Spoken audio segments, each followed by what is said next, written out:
প্রথম এবং এটারে করার কারণটা কি, এটার পেছনে কি কারণ, উদ্দেশ্যটা কি? সামলদা এটা লয়েছে সবচেয়ে বেশি নাকি কিছু কিছু জায়গার বিষয়টা লয়েছে ইস্যুটা কিন্তু ওই দিকে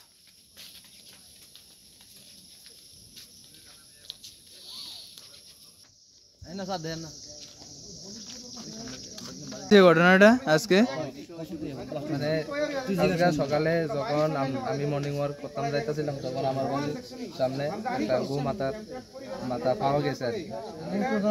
এটা হয়তো কোনো একটা কারণ আছে, এর লেগেই এই ঘটনাটা হয়েছে। কারণ কিছুদিন আগে আমরা দুইটা হিন্দু বাড়ি আছে, তো হিন্দু বাড়ির লোকে আমরা একটা জায়গা আছে, তো জায়গাটা মুসলিমের কাছে বেচতে চাইছিল আর কি। তো আমরা হিন্দু বাড়ির বাড়ির লোকে আর একটা হিন্দু বাড়ি আছে, তারা বেচতে চাইছিল। তো আমরা বাধা দেওয়া নেই, মনে হয়তো এই ঘটনাটা ঘটছে আজকে। কাউকে কি সন্দেহ হয় এই বিষয়টাকে নিয়ে? সন্দেহ হয় আমরা বাড়ির লোকে যারা আছে, যে ফ্যামিলি মুসলিমের কাছে বেচতে চাইছে তার কাছে আমরা সন্দেহ হইতাছে এই ঘটনাটা ঘটাইছে তার।